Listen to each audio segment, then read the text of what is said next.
Zillow quits. That's right. They announced this week that they quit, and that is what I'm talking about today.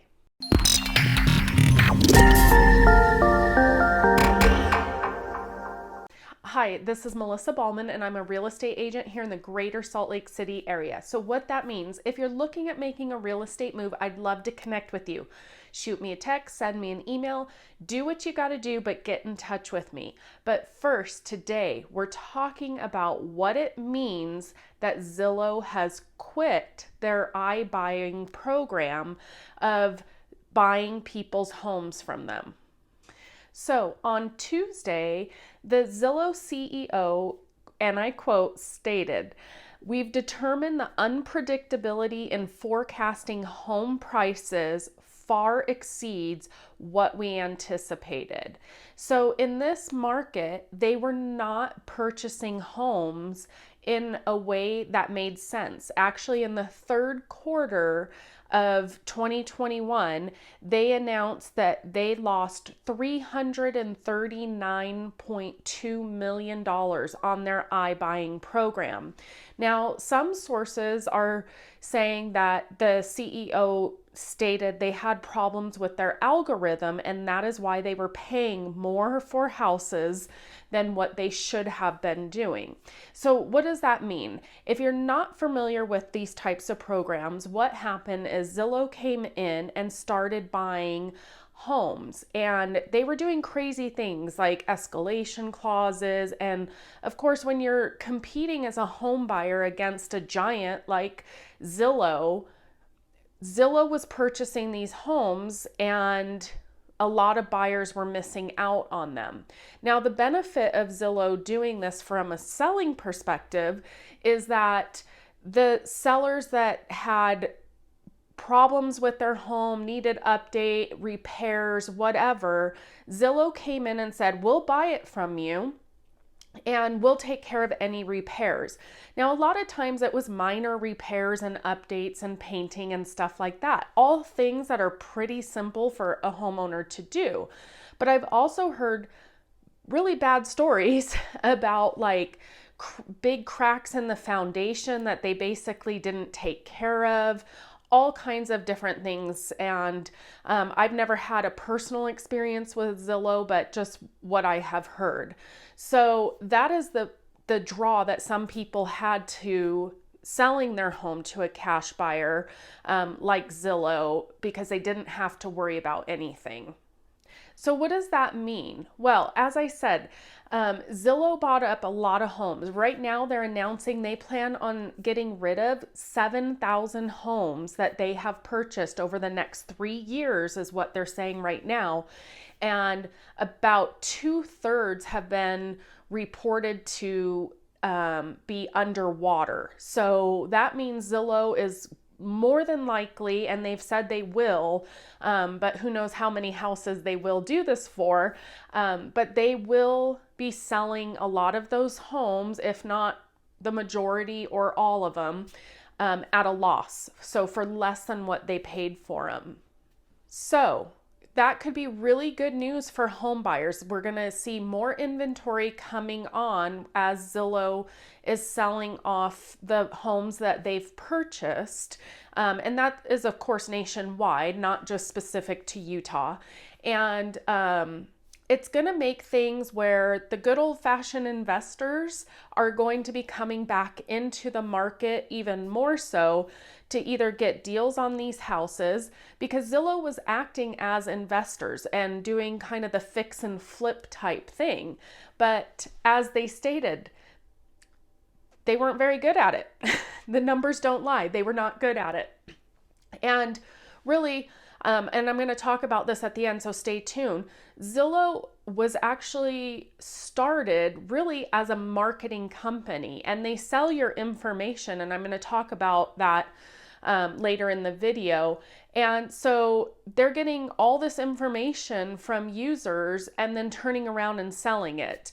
So really, that is how Zillow started. They were never a company for real estate in the sense that they didn't ever buy homes before. They weren't investors, and now they've gone into that lane and relied on computers and algorithms, not people, to do that sort of work for them. And we now see the repercussions of them doing that. I hope you're enjoying my video so far today. If you haven't already, make sure you subscribe to my YouTube channel and click the bell. That way you're alerted each week when I drop a new video. And if you're on Facebook, head on over to our private community page called Salt Lake Life. And there we talk about all things living in the greater Salt Lake City area and really Utah as a whole. So this is not an indication by everything out there so far that this is a market crash. That is not why Zillow is doing this. And it's just one of those things that will help buyers in the market, but will not be a good thing for the sellers because now they don't have that option of Zillow buying their home for cash. So that doesn't necessarily mean you can't sell your house, even if it needs repairs. And I'd love to connect with you if you're thinking about selling and figure out what the best option is, because we still have the investors out there, the good old-fashioned investors that are in the market, people that are buying up who have the ability to buy homes and use them as rentals. So there's still a lot of options besides just putting your home on the market for everybody to see. Okay, so I hinted at the beginning of the video about Zillow selling your information, and they were really a marketing company. So let me touch on that. What Zillow did was they took public information that they gathered from the MLS of everybody nationwide and put real estate agent and homeowners listings on a platform, their own platform, Zillow's website, and, just made it user friendly and just added these little different things to it. And so it became a source for consumers to look for homes for sale rather than going to individual MLSs. Well, if you've ever been on Zillow, you will see it says like, hey, look at these agents in the area. Well, guess what? Those agents pay Zillow to get your information. So it's an advertisement. So it's not that Zillow has rated these agents and find that they really are a top agent in the area. It's just those agents are paying Zillow. And in Salt Lake City, it's a hefty price tag. And so they're paying for your information when you put it in Zillow. Now, Zillow actually, once you put your information in there, when you continue to search for things, it alerts that agent of every single house that you're looking at, what you favorited. It tracks your whole history. So Zillow did a really great job. That's how they became as big as they were. They're kind of shifting how they charge agents for, we call them leads, your information. It used to be in Salt Lake City that, you would pay $600+ a month for like 2 or 3 leads in a certain zip code. Some zip codes were $2,000 a month and you'd get like maybe 4 leads. But Zillow has changed that a little bit, and in some markets, if not all of them now, I'm not a Zillow agent, so I don't know how it's working here, but what they moved to was, let's say, for instance, you use that Zillow agent that it's referred to. We'll just say, Sally Sue.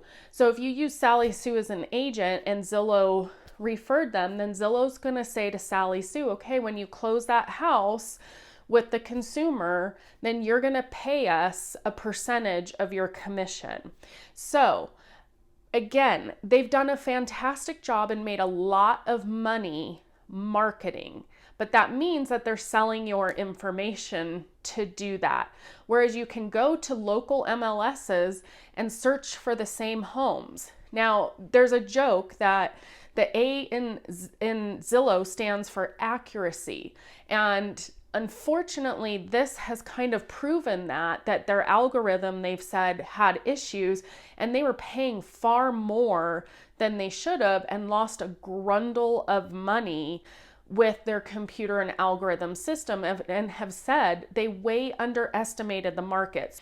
Now, the sad thing with this announcement this week is that also Zillow is laying off or terminating employment for 25% of their workforce, along with stopping their iBuying program.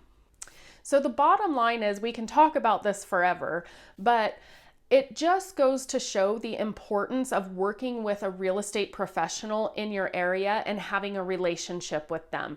Computers, algorithms, all of that, they're great in theory, but at the end of the day, nothing beats a human interaction to look at your property, to go out and analyze it and give you real live comparables if you're looking at selling your home.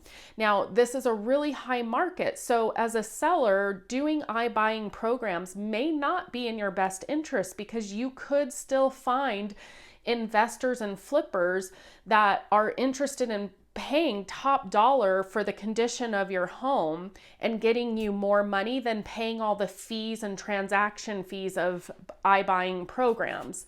But also, as a buyer, you need to beware, because those homes don't have any record for you to go off of what the history is of the home, because these programs are not going out to the home and inspecting them when they buy them.